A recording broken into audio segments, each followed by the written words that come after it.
Ẹ káàsán gbogbo Odùduwà. Ẹ káàsán, mo kí gbogbo ilé lẹ́ẹ̀kan sí. Mo fẹ́ kí a fetí sí ọ̀rọ̀ tí a sọ. Lórí ọ̀rọ̀ tí a mẹ́nu bà, ọwọ́ wa ló kù sí kí a ṣe ìdáàbòbò fúnra wa. Kò sí ẹni tó lè ṣe fún wa, gbogbo àwa ọmọ Odùduwà. Tá bá ń dúró de ìjọba kan àbí ọba kan àbí òṣèlú kan pé kán dáàbòbò wa, Ọlọ́run má jẹ́ a dúró ìyà. Ọlọ́run má jẹ́ a dúró síbi tí wọ́n máa fi dé parí ẹ̀mí wa.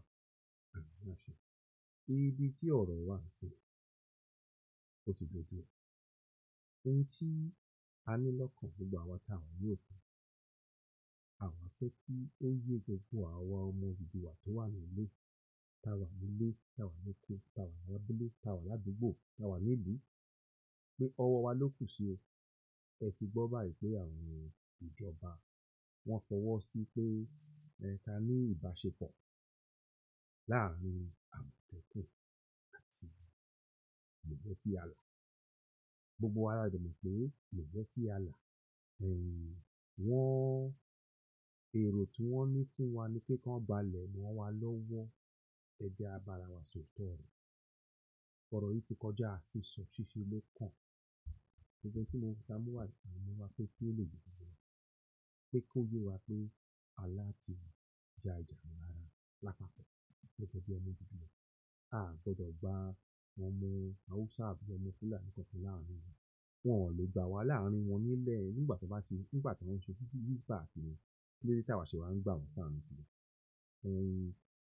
Ibi tí ọ̀rọ̀ wà nìyẹn. Mo fẹ́ kí ẹ wo nǹkan tí arákùnrin kan tán ṣe. Wọ́n láti sanwó fún sanwó-àbọ̀dè, sanwó-bọ̀dè fún arákùnrin kan tí àwọn Fúlàní tí wọ́n gbé. Àmọ́ lẹ́yìn yẹn, ẹ máa gbọ́ nǹkan tí arákùnrin tí ó jẹ́ vigilante ní àdúgbò yẹn tí ó ń sọ. Ẹ jẹ́ ká fetí sí.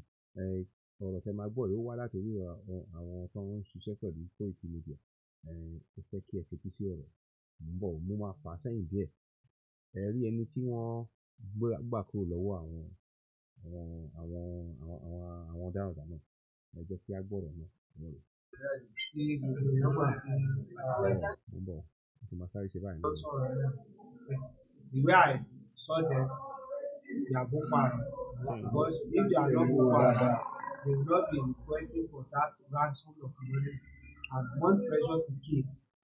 So, thank you very much. Ẹ dákun lẹ́ẹ̀kan sí kí lórúkọ yín sà? orúkọ mi ni ìdúrà kí tí gbogbo èèyàn gbà sí general tutor. So ẹ máa follow mi láti share program yìí. Mo fẹ́ gbìyànjú láti pé kí n lọ sí ọ̀dọ̀ ẹni tó jẹ́ bí chief of vigilante ní Kwara State, especially ní Ọ̀fà níbi bíi láti ṣe more investigation nípa wọn àti bí ìṣe yẹn ó ṣe ṣẹlẹ̀.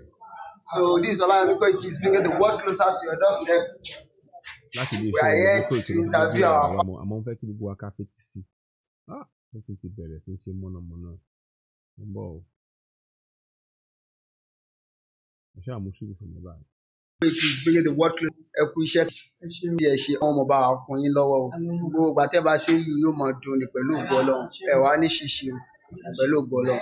Ẹ dákun nípa incident tó ṣẹlẹ̀ tí a ti wà níbẹ̀ látàárọ̀ láti bí ìjẹta báyìí tí ẹ ti ń gbìyànjú tí ẹ ti ṣe akitiyan yín pé kẹ́ ẹ lè gba.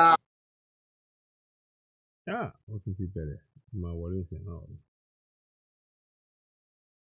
Fún Ọlọ́run àti Ànábì wa Muhammad wípé ẹ gbà wọ́n láyọ̀ àti àlàáfíà.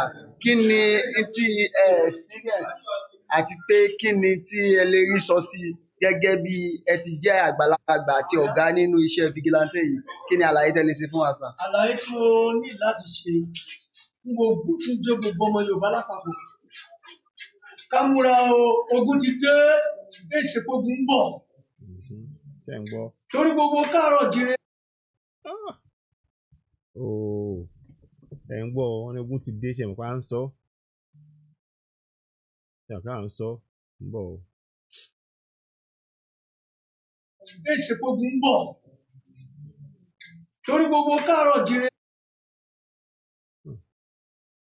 ọ̀tá tí wọ́n gbé àpò ní àpò sakana fi di ọ̀tá tí wọ́n ń gbé rìn enough of ọ̀tá. àwọn yẹn nìyẹn tí security ò rí lò ìbò tí wọ́n kó dání àtọ̀ security ò rí lò. àwọn tá à ń pera wọn security àárí lò bàbá gbé dání gan wọn gọ́ọ̀mẹ̀ntì tuntun mọ̀ bí alẹ́ rẹ̀ pé ta ló fún alẹ́ kébọ̀ láti rí iná wọn iná gọ́ọ̀mẹ̀ntì orí kankan ṣe sí o. abẹ́ ìjọba àpapọ̀ kí wọ́n mọ ìgbésẹ̀ tí wọ́n bá fẹ́ gbé lórí ọ̀rọ̀ kidnapping lórí ọ̀rọ̀ bó ṣe ń dáná ó ti ń pọ̀ jù àmọ́ ọ̀rọ̀ tèmi ní láti sọ gbogbo tíjọ́ mọ́ Oòduà àpapọ̀ ni mo ní láti bá sọ̀rọ̀ ni mo sì ní láti bá sọ èyí tíjọ́ òdodo kékeré múra ogun ti dé. ìdí tí ogun fi dé ni pé àwọn wọ̀nyí ṣe Ìgbò kò sí Gàrà nínú wọn kò sí Gàrà nínú wọn kò sí Yorùbá nínú wọn Bòròró Dánìjẹ nínú wọn. tí a bá wá sọ̀rọ̀ àwa Yorùbá ká tètè síra wa lóṣù tó wọ̀ ká múra àti gbára wa sílẹ̀ ìjàgbára lóde. ká má fi ogbe orí wa fún kọ̀lọ̀kọ̀lọ̀ bí kọ̀lọ̀kọ̀lọ̀ bá dì mú náà dára. That's all. Kọ́mọ Yorùbá ọ̀gá mi kí ni ẹ ṣeun gan sir, thank you very much. Gbogbo ọmọ Yorùbá nílé lóko lẹ́yìn òdìṣẹ́ ti gbọ́ tí bàbá wa ń sọ. Àwọn ni wọ́n débẹ̀, àwọn náà fojú tó, àwọn náà rí, àwọn náà mọ tójú wọn rí mọ́júmọ́ àárọ̀ òní yìí. káwọn rìnrìn 12-15 miles nínú gbó. ní ilẹ̀ Yorùbá. adé ìlú ní aago kan àwọn rìnrìn à ń lọ láti sí tábọ́ọ̀sì aago mẹ́ta mọ́.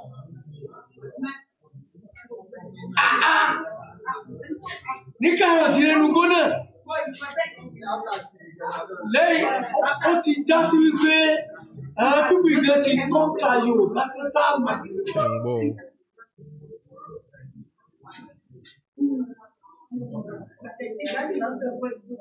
ibi tá a dé ní ọ̀tọ̀ ibi ìgbésẹ̀ kan tó gbé ọ̀tọ̀ wọ́n ti kọ́kọ́ gbọ́ owó náà kó tó di pé ó sì tó lọ mú ẹni tẹ́ kí n náà jáde wáta. àwọn ọmọ Yorùbá ká sí ara lóṣù sọ̀wọ̀ ká sì mọ tá à ń ṣe kò tó lọ. tí gbogbo ọmọ Yorùbá sì ṣetán àti support security because I support security ó gbé orí wa máa ń gbé kọ̀ọ̀kan yẹn o mo lè sọ ẹni wí ẹni. so ẹ ṣeun gan Sàràdì, mo dúpẹ́ púpọ̀ lọ́wọ́ yín pé mo interview yẹn dẹ̀ sọ ohun tó ń jẹ́ òdodo ọ̀rọ̀ gẹ́gẹ́ bí bàbá mi Moses wọ́n ti sọ sí ibi bíi tí wọ́n dẹ̀ tún bá wa gbìyànjú àti share program náà. Ẹ ṣeun gidi gan. Daddy, recently nígbà tí ẹ ti lọ sí ìlú yẹn tí a rẹ̀ dúpẹ́ fún Ọlọ́run àti àwọn alálẹ̀ tí wọ́n dó tì yín tán sọ yín lọ láyà àti àlàáfíà, kí lẹ rò pé at as now ó jẹ́ next step láti jẹ́ ká lè fọ àdúgbò yẹn mọ́ àbí ká lè tún bẹ̀ yẹn ṣe, ká lè lé àwọn ará bí kúrò níbẹ̀ àbí ká lè drop wọn down? Kí ni tẹ́yin rò sà? bí ìbéèrè tí ẹ béèrè ìgbésẹ̀ tá a kọ́kọ́ lè gbé ni pé àkọ́kọ́ náà kí àwọn ọmọ Oòduà kà sí ọlọ́wọ́. ẹlẹ́ẹ̀kejì kí gbogbo ọmọ Oòduà káṣe káàkiri ran security lọ́wọ́. àwọn gbọ́dọ̀ dúró torí àlàfo Kwara sí Ọ̀yọ́ báńdìrì ibẹ̀ ni wọ́n wà tí wọ́n ti ń sọ sẹ́yìn lórí express. kò sí tó kù báyìí lẹ́yìn pé kí gọ́ọ̀mẹ̀ntì ti àwọn ká tètè lọ get wọn arrest láti dẹ́kun àbàjẹ́ níbẹ̀ yẹn káwọn níbẹ̀ yẹn fọ́. káwọn ọmọ Oòduà dìde. káwọn ọmọ Oòduà ó dìde láti lọ fọ ibẹ̀ yẹn mọ́. torí pé ilẹ̀ bàbá wa ni. torí pé ilẹ̀ bàbá wa ni àsìkò rò lájúlẹ̀lẹ̀ kó bàjẹ́. ẹ dákun sà, ẹni tí wọ́n gbé tí ẹ tà tẹ sọ pé dandan ẹ fẹ́ lọ gbàálẹ̀ tọ́lọ́run bá tẹ̀ fún yín ṣe, ẹ dákun ọmọ ìlú wo gangan ni ẹni tọ̀hún? Àwọn bíbí inú ìlú Ọ̀fà ni. Ẹ dákun ẹ̀yin gẹ́gẹ́ tí ẹ wá ń sọ̀rọ̀ gan ọmọ bíbí ìlú ò lẹ́yìn. Ọmọ bíbí inú ìlú Ọ̀fà lèmi náà. Ṣé ti pé Yorùbá ti ṣọ̀kan o? Ọmọ Ọ̀fà ti dó tọ́ ọmọ Ọ̀fà o. Ẹ̀wọ̀n Yorùbá ó wá kú bí a ṣe fẹ́ ṣe ara wa ní òṣùṣù ọwọ̀ láti ṣe kí ni. Ó lọ ọmọ bíbí inú ilé ṣífìmọ̀ mi ní. Ní ìlú Ọ̀fà. Ní ìlú Ọ̀fà. Ẹ̀yin èèyàn ẹ dákun ṣé ẹ ti gbọ́ o? Àfi Ọlọ́run ọba bẹ̀ yín. Ẹ̀yin ọmọ Yorùbá lápapọ̀ ẹ jẹ́ ká ṣe ara lọ́kan. Wọ́n ní ogun ti dé. Ní tó fi mú àbá sọ pé ogun ti dé nítorí wọ́n rí lọ́hùn ni wọ́n sọ o. So Ọlọ́run yóò wà pẹ̀lú wa. Ìkan lára àwọn jagunjagun tí ìkan lára àwọn jagunjagun tí wọ́n jọ lọ síbẹ̀ á paramọ́ fi wọ́n hàn yín létà. But ẹ̀gbọ́n wa tó yẹ pé àwọn gangan ni wọ́n gbé owó yẹn tí wọ́n dẹ̀ hold owó yẹn tán ó hand over yẹn fún àwọn bọ̀bọ̀ yẹn àwọn kidnappers yẹn àwọn ni. Bọ́ọ̀sì ẹ káàárọ̀ sà ẹ wá kí ló kọ yín sà. Orúkọ mi ni Ọláníyàwẹ̀dá ọmọ bíbí ìlú Ògbómọ̀ṣọ́. Mo jẹ́ tẹ́nàtì fún bàbá tí wọ́n kidnap mi. Mo jẹ́ tẹ́nàtì fún wọn láńlọ́ọ̀dù mi. So pátánì náà kidnap wọn in short ìgbà tán ní kí wọ́n á gbé owó lọ bibẹ̀ torí gbogbo àwọn ọmọ wọn ò sí ní tòsí. Èmi náà mo tún súnmọ́ bàbá mo lágbé owó pátánì kí n lọ bá àwọn Oòduà pé káyìn fọ́ọ̀gùn wọn ká tó gbówó lọ pé torí ẹ̀mí tiwa gangan náà ó dà kò sí ọ̀nà a sọ fún wọn ìgbà tí wọ́n múra pápá wọ́n sáré dá wa lóhùn wọn ò pẹ́ pápá ó ti ẹ̀yà mi lẹ́nu bọ̀ ibi táwa lọ yẹ ó jìnnà ọ̀nà bẹ̀rù dá ìjọba lọ́nà níbi ọ̀nà ara yẹn ọ̀nà mọ́tò tá a gbé lọ mọ́tò sáfàyà gbálẹ̀ kẹ́rẹ́kẹ́rẹ́ ó gbà wá ní 3 hours torí a pọ̀ lẹ́yìn mọ́tò àdẹ́fẹ́ tí wọ́n mọ̀ ní ọ̀hún bá dáa ṣe lọ́ra lọ tí ó gbà àwọn pè wá wọ́n sàn pè wá wọ́n á ní àmọ́ àwọn sí ni níbo wa ya dédé ibi tí wọ́n á ní ká ti dúró àwọn aláàbò wa tó jẹ́ Oòduà bá ṣe ṣe gíláńtì ní bá ṣe sọ̀kalẹ̀ báyìí àwọn láti síwájú ní sáfì rìn wọ́n kódà tó bá dé mi bí mo ṣe jẹ́ ọmọ kékeré tó ń bá wo èrè tí wọ́n rìn èrè ṣiṣẹ́ gíláńtì báwo ṣe ṣe rìn tán lè lọ rìn èmi sì gbé mọ́tò èmi ló rán lọ. Ok ẹ̀yin lẹ drive sir. èmi lèmi drive lówó wà lọ́wọ́ mi mo rọra lọ so àwọn ènìyàn bá pè mí pé ok ṣé èmi mú torí ẹni tí èèyàn wá tó bẹ̀ tó ṣe gbọ́ pé ṣe gbé owó yẹn o má gbé sí ẹ̀yìn bùtù torí àwọn navy kó báyìí pé yóò tó di ẹjọ́ mi kódà so àwọn ènìyàn sì wà bẹ́ẹ̀ ló bá pè mí pé ṣé wọ́n sàgbà ẹni yẹn lẹ́nu pé ṣé ó ní kí n lọ ìbọ̀bù navy ní ìdí nìkan ó sàti dìjà ń bẹ tẹ́lẹ̀ tá à ń gbọ́ lórí fún ó wá yá pé wọ́n tó padà pè nínú padà wọ́n ti pè ní padà pé ẹ̀ ló ṣe èmi ń kó àmì ìbọ̀ àmì ìkó àmì ìbọ̀ pé àwọn ìgbà tí mo ti gbọ́ dédé tí wọ́n ń nà wọ́n sí mo wá bá wọn sọ pé ìgbà tí mo dọ́dọ̀ àwọn navy làwọn navy béèrè pé ibo ni mò ń lọ mo máa ní pé èèyàn mi ti travel bọ̀ mò ń lọ gbé wọn wá ní mọ́rin lálẹ́ pé aláàbò làwọn kò ti mọ́rin lálẹ́ pé wọ́n ti rẹ́ pé ọmọ kékeré ni mí mo sá sọ fún wọn bá lórí fóònù àwọn Oòduà àti àǹsọ pé sọ báyìí so in short ó gbà wá ní táìmù púpọ̀ àwọn á rò pé àwọn sí bàbá ṣe déédéé bí wọ́n ní ká dúró sí wọ́n ní Yàkóyó adé Yàkóyó báyìí wá bí wọ́n ti pè wọ́n ká tó dé Yàkóyó yẹn nẹ́tíwọ̀kì ò dá mọ́ wọn ò rí wa pé àwọn ilé náà ń pè láwọn ìyàwó ẹni yẹn náà ń pè pé hello wọn ò gbé wá mọ́ a máa pa ni a máa ṣe kíní kan pàṣẹ táìmù tí nọ́mbà wa lọ báyìí nọ́mbà ní kéèmí ó padà sílé èmi ń tan àwọn ni pé kí n máa lọlé pé ìgbé nǹkan kan wá pé mo kàn ń tà wọn lásán ni pé mo ń ṣe kíní pé mo rò pé àwọn aṣeré bí ni kíní kan kí n máa lọlé kí n tó bá dàrọ̀ láti sọ fáwọn màmá pé kí wọ́n máa kó 5 million bọ̀ mo sápọ̀tì ẹ̀ bí wọ́n tàbí tó ń lu ẹ̀yàn wa ó dá ìsọ̀rọ̀ táwọn ò tó lù wọ́n pé káwa náà lè gbọ́ mo bá tún pè wọ́n kò rí chébù kò pẹ́ sígbà wọ́n bá tún pè mí ló kí ló wá sí báyìí kí ló ṣe kíní kan báyìí. Please help us to share this program. Mr. Olayemi Koiki is bringing the world closer to your doorstep. Ẹ dákun ọmọ ẹni tẹ kidnap yẹn gangan ẹni mi ọmọ kékeré ni ibi tí mo wà yìí tẹ́ ní máa lọlé ẹ̀mí mi ò ṣèfù ibi tí mo wà yìí gan èmi gangan ẹ̀rù ń bà mí ní dédé bí mo wà yìí ẹ̀rù ń bà mí ẹ dákun pé èmi àti ẹni tàjọ wá ẹni kékeré náà ẹ̀rù ń bà mí pé ọ̀nà ni ò dáa ká jọ kẹsì musa pẹ ti wọn ní kan wá ní bàbá ọláfẹ́ bàbá rẹ̀ kẹsì kìnìkan ní ọdà má bọ̀ ní ìlú òtún èmi tún ní dédúró tó torí wọn ò Yorùbá wọn ò kólẹ̀ Haúsá wọn ò kólẹ̀ broken wọ́n sà ń sọ èdè tẹ́gbọ́n tó mẹ́sàn-án torí bàbá ti ṣe wọ́n sà ń sọ gbogbo ẹ̀ bálabàlá ń bóyá in short má ní kódà fún tí èmi sọ pé ọ̀la àwọn kékeré tèmi jẹ́ kí n máa bọ̀ ní ìlú Ọ̀tún yẹn ìlú Ọ̀tún mo wá gbéra mo bá tún sọ fún àwọn èèyàn wa àwọn tó ń rìn ẹsẹ̀ làwọn rìn tó dédé ibi tí wọ́n ti ní òwú yẹn náà sà. lóru bí nǹkan bí aago méjì. Gbogbo ilé lápapọ̀ ẹ dákun ẹ bá wa dúpẹ́ lọ́wọ́ gbogbo àwọn ọmọ Yorùbá tí wọ́n dìde sí incident yìí wọ́n ní wọ́n try gan wọ́n dẹ̀ gbìyànjú gan ìṣọ́ rẹ̀ ààbò rẹ̀ ọlọ́mọṣà bá wa fi sọ wa ẹ dákun please brother continue sir.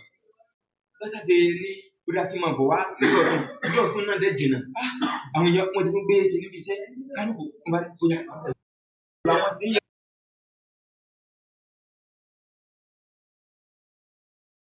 a máa dá dúró báyìí ná mo kàn fẹ́ ní pé kí n dá kíní yẹn dúró báyìí ná ẹ já dá dúró báyìí torí ó ti yé wa ní tí ó ń ṣẹlẹ̀ ọ̀rọ̀ tó ṣe pàtàkì ń bẹ láti gbọ́ ogun ti wọ̀lú wa ẹ má jẹ́ ká fi iná sí orí òrùlé sùn mọ́ jẹ́ ká dìde màá fẹ́ kí gbogbo wa ká pín ètò yìí bàbá ṣe ń rí ẹ bá wa pín ètò yìí kó yé àwọn èèyàn wa torí àwọn èèyàn wa wọn ò mọ kò yé wa àìkàn sùn à ń dúró kí là ń dúró dè gbogbo àwa ọmọ Odùduwà nílẹ̀ Odùduwà ẹ dìde ẹ gbáradì ẹ jẹ́ ká múra fún àwọn tí wọ́n ń ṣe wá ní jàǹbá tí wọ́n mú yẹn ní ó ti tó àsìkò tó báyìí ẹ ṣeun fún àsìkò tẹ́ fún wa fún lórí ètò ẹ bá wa pín ètò ẹ bá bá ṣe ń rí ẹ jọ̀ọ́ ẹ bá wa máa pín ẹ bá ṣe ń rí ẹ bá wa máa pín ẹ ṣeun gan ni ẹ ṣeun ó dìgbà kan náà ẹ ṣeun.